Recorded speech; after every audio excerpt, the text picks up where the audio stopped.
नमस्कार दोस्तों। चलिए दोस्त, आज बात करने वाले हैं लेनाक्सिन टैबलेट के बारे में। यह किसके लिए होता है, कैसे प्रयोग करते हैं, क्या क्या साइड इफ़ेक्ट है और किन दवाइयों के साथ नहीं लेना चाहिए और कौन सा रोग हुआ तब नहीं लेना चाहिए, इन सबको बताएंगे। लेकिन आप वीडियो को बिल्कुल भी स्किप मत करिएगा, नहीं तो आपको पूरी तरह से जानकारी नहीं मिल पाएगी। ठीक है दोस्त, चलिए शुरू करते हैं। ये देखिए लेनाक्सिन टैबलेट है, इसमें साल्ट क्या है, डाइजॉक्सिन इसमें साल्ट है। ये जीएसके कंपनी की दवा है। यह दवा आपके नज़दीकी मेडिकल स्टोर पर मिल जाएगी। इसे आप ऑनलाइन भी परचेज कर सकते हैं। ठीक है दोस्त, चलिए अब बात कर लेते हैं किसके लिए फ़ायदा करता है। ये देखिए हार्ट फेल के लिए फ़ायदा करता है, अनियमित दिल की धड़कन के लिए फ़ायदा करता है और यह एट्रियल फाइब्रिलेशन के लिए फ़ायदा करता है। एट्रियल फाइब्रिलेशन क्या है उसके बारे में थोड़ा सा आपको बताना चाहूँगा। एट्रियल फाइब्रिलेशन हृदय अतालता या अनियमित दिल की धड़कन एक प्रकार है। यह एक ऐसी स्थिति है जो हृदय की असामान्य धड़कन द्वारा चिन्हित होती है, जिसमें धड़कन अचानक ही असामान्य रूप से तेजी हो जाता है, जिसे टैकीकार्डिया भी कहते हैं। सामान्य तौर पर आराम की स्थिति में वयस्कों के हृदय की गति 60 से 100 बीट प्रति मिनट होती है, लेकिन एट्रियल फाइब्रिलेशन की स्थिति में जब मरीज आराम की स्थिति में होता है तब उसकी हृदय की गति इससे कहीं अधिक हो सकती है। हृदय में होने वाले इस परिवर्तन को मरीज की कलाई या गर्दन में पल्स की जांच करके देखा जा सकता है। किसी भी व्यक्ति में एट्रियल फाइब्रिलेशन की स्थिति हृदय रोग से जुड़ी कई तरह के जोखिम हो सकते हैं, जैसे खून के थक्के जमना, स्ट्रोक और हार्ट अटैक फेलियर को भी बढ़ावा दे सकती है। चलिए अब बात कर लेते हैं इसके लक्षण क्या है। जैसे अनियमित हार्ट बीट, स्पंदन या घबराहट, सांस लेने में कठिनाई, छाती में दर्द, थकान, दुर्बलता, सिर घूमना या चक्कर आना आदि इसके कुछ लक्षण हैं।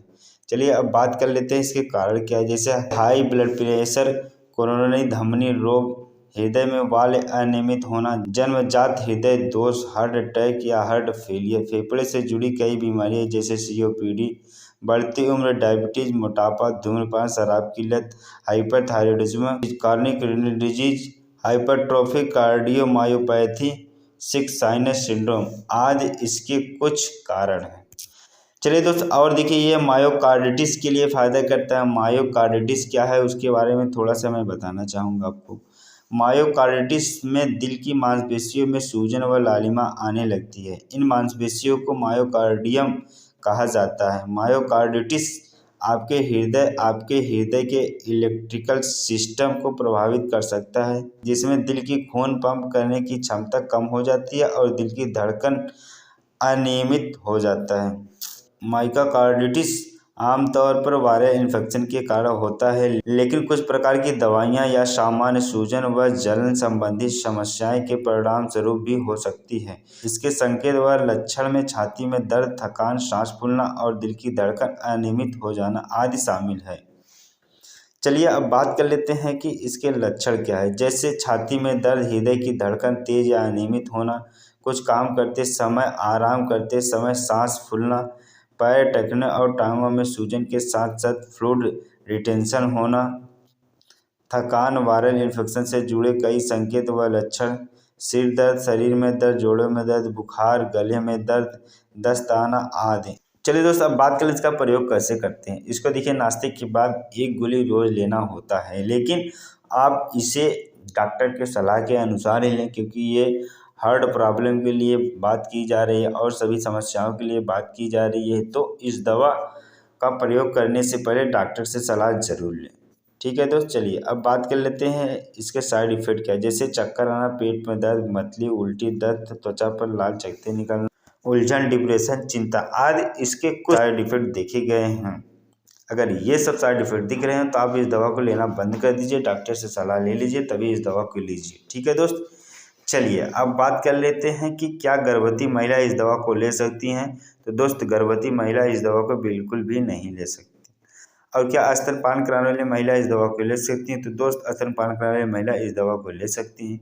गुर्दे वाले व्यक्ति इस दवा को नहीं ले सकते हैं और हृदय वाले व्यक्ति भी इस दवा को नहीं ले सकते, क्योंकि कहीं ना कहीं इनको भी कुछ साइड इफेक्ट देखने को मिल सकता है। ठीक है दोस्त, चलिए अब बात कर लेते हैं कौन सी दवा के साथ इस दवा का प्रयोग नहीं कर सकते। ठीक है दोस्त, जैसे ट्रिम्थोप्रिम ग्रुप के सभी दवाइयों के साथ आप इस दवा का प्रयोग नहीं कर सकते। टेल्मिसार्टिन ग्रुप के सभी दवाइयों के साथ इस दवा का प्रयोग नहीं कर सकते।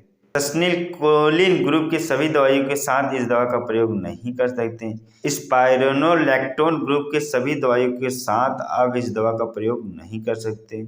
रिटोनोवावीर ग्रुप के सभी दवाइयों के साथ आप इस दवा का प्रयोग नहीं करते। एकारबोज ग्रुप के सभी दवाइयों के साथ इस दवा का प्रयोग नहीं कर सकते।